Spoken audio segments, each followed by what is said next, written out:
네, 하우머니 오늘 이 시간 함께 하실 분부터 모셔봐야죠. 네, 바른 재테크 상식을 전해주시는 분입니다. 머니스토리랩의 백영찬 팀장 함께 해주셨습니다. 안녕하세요. 안녕하십니까. 예, 반갑습니다.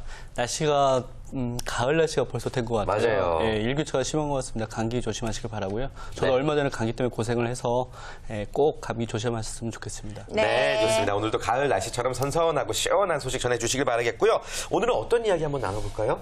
오늘은 그 연금보험에 대해서 좀 말씀을 좀 드릴까 하는데요. 예. 뭐 대한민국 사람이면 뭐 노후 불안에 대해서는 다들 뭐 걱정도 하고 계신 것 같고요.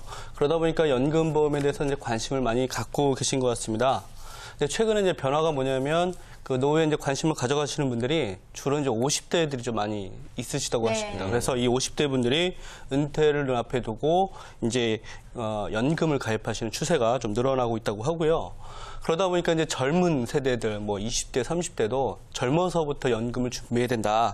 이런 어떤 수요나 요구들이 이렇게 많이 증가하고 있다고 합니다. 그래서 중요한 것은 무엇보다도 연금보험의 종류가 너무 다양하거든요. 그래서 그 종류에 따라 뭐 특징이 또 다르니까 그 특징을 좀 살펴보면서 각각의 특성을 잘 알고 가입하는 것이 좀 좋지 않을까, 중요하지 않을까라는 생각을 합니다. 네, 사실 연금이다라고 하면 돈을 꼬박꼬박 받는 개념만 있는데 연금보험은 어떤 건지 저는 사실 잘 모르겠거든요. 이거 어떤 건가요? 네, 많은 분들이 좀 헷갈려 하시는데요. 네. 예, 맞습니다.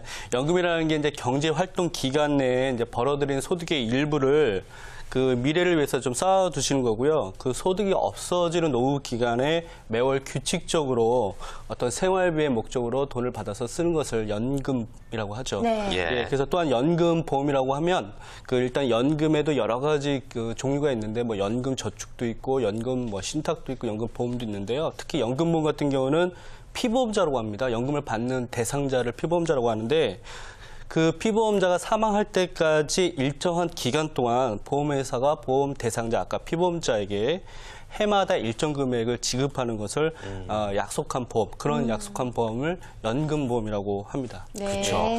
근데 사실 우리 다 국민연금 들고 있잖아요. 네. 그래서 또 다른 연금보험이 과연 필요할까라고 생각하시는 분들 많을 것 같아요. 저만 해도 그렇거든요.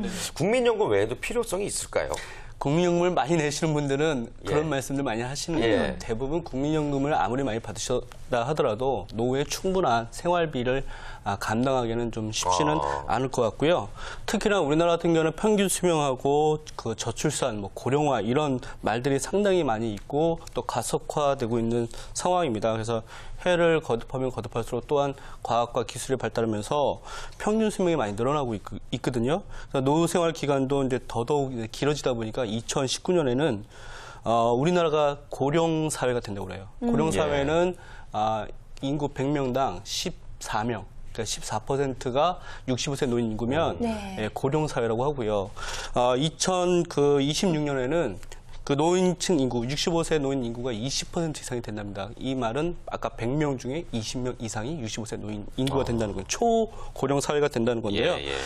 그것뿐만 아니라 또 물가가 매년 상승하고 있습니다. 그래서 상승하다 보니까 이 물가 인플레이션에 대한 부분도 그렇고요. 그다음에 이제 노후 기간에는요 의료비가 많이 들어가요. 그래서 이게 여러 가지 사회적인 문제가 다 이렇게 섞여 있다 보니까 국민연금만 갖고, 즉 공적연금만 갖고는 너무 부족하다. 그래서 개인연금, 의료비나 생활비를 감당하기 위한 개인연금이 꼭 필요하다. 이렇게 생각하시면 좋을 것 같습니다. 네. 특히 이제 우리나라 같은 경우는 뭐 의료보험이라든가 고용보험이라든가 뭐 재보상보험 등 같은 어떤 사회 보장성 보험들이 좀 많이 있기는 한데요.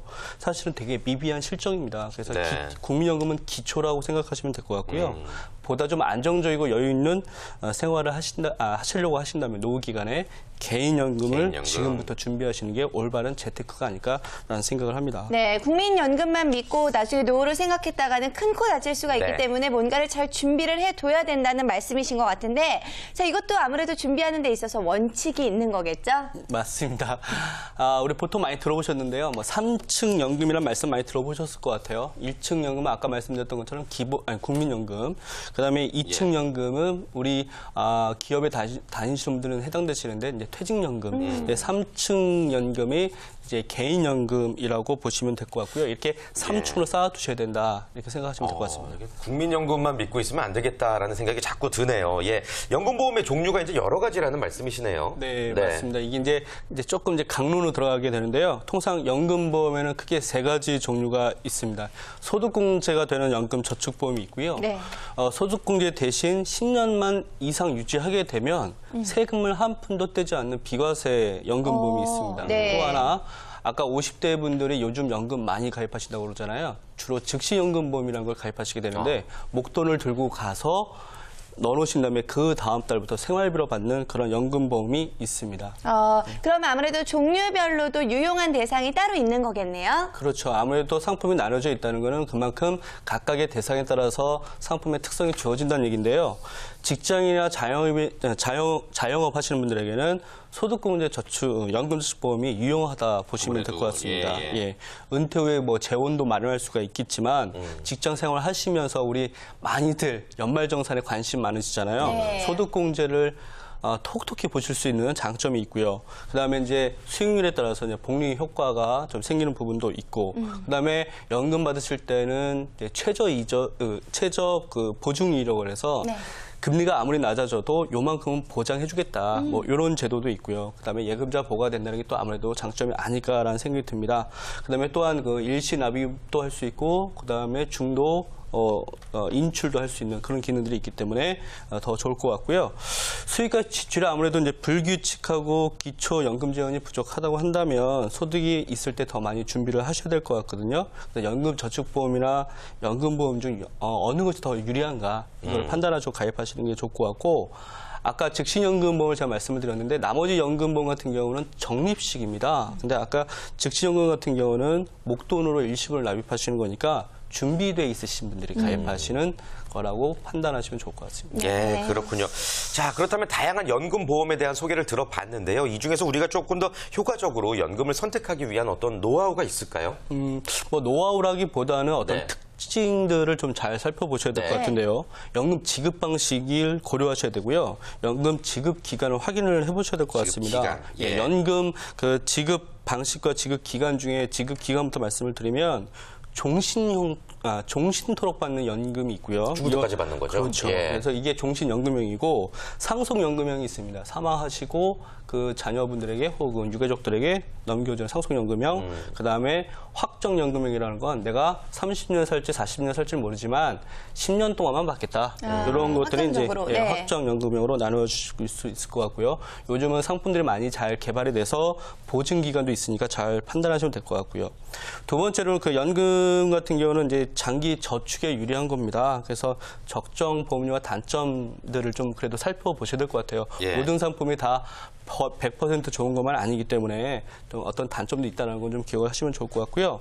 특히 그 연금보험 같은 경우, 연금저축 같은 경우는 유지하시다가 해지를 하시게 되면 페널티가 좀 주어집니다. 그래서 세금에 대한 페널티인데요. 아까 소득공제를 받다 보니까 혜택은 받았잖아요. 네. 근데 해지하게 되면 해지한 거에 대한 페널티를 당연히 줄 수밖에 없죠. 너 혜택 받았으니까 내가 이젠 너 유지하지 않을 거니까 내가 너 벌칙 이렇게 준다는 거죠. 그래서 그런 점들은 꼭 기억하셔서 가급적 유지를 하시는 것들이 연금보험 가입하시는 건 아주 중요한 선택 항목들이 아닐까 싶습니다. 네, 그리고 또 어떤 요령들이 있을까요? 다른 요령들도 말씀해 주시죠. 네, 이제 마지막으로 좀 말씀을 드리면 그 공시이율이라는 게 있습니다. 이게 뭐예요? 그 보험사에서는 시중금리에다 좀 더 보험사 입장에서 가산금리라는 걸 주는데요. 그게 공시이율입니다. 그래서 공시이율을 좀 살펴보셔야 되고요.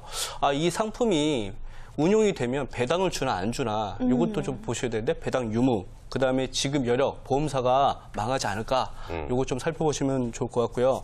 그다음에 이제 상품이라는 건 운용하다 보면 수수료라는 걸 떼게 됩니다. 근데 이제 보험사는 이런 모든 수수료의 총칭 개념을 사업비라는 개념으로 얘기를 하거든요. 그래서 사업비를 좀 비교해 보시면 좋을 것 같고요. 연금보험이라고 해서 다 같은 연금보험이 아니거든요. 그래서 상품 하나하나마다 색깔이 다 있으니까 그 색깔들을 잘 살펴보시면 될 것 같고, 각 보험사들마다 아까 앞전에 말씀드린 뭐 사업비니 배당 유무니 다 다르기 때문에 그런 부분들 차이를 깊이 판단하시고 확인하신 다음에 가입하시는 게 좋을 것 같습니다. 이거는 좀 전문가하고 좀 상의하시는 게 그쵸. 좋겠죠? 네. 아무튼 뭐 지금 잘 산다고 나중에도 잘 사는 거 아니거든요. 반드시 여러분들 미리미리 미래에 대한 노후 보장을 하셔야 될 것 같습니다. 자, 끝으로 당부하고 싶은 말씀 있으시다면 한 말씀 부탁드립니다. 예, 뭐 앞전에도 제가 말씀을 드렸는데 노후는요 그 다른 위험들하고 좀 다릅니다. 다른 위험들은 일어날 수도 있고 안 일어날 수도 있는데요. 노후는 준비하지 않으면 필연적으로 들이닥치는 쓰나미와 같은 물결이라고 생각하시면 됩니다. 지금부터 차근차근 준비하시면 그런 노후의 불안한 위험들은 충분히 피해갈 수 있으니까 미리미리 준비하시는 게 좋을 것 같습니다. 네, 오늘 하우머니는요, 연금 보험에 대한 모든 것들 여러분들과 함께 알아봤습니다. 함께 해주신 백영찬 팀장님 감사합니다. 고맙습니다. 감사합니다.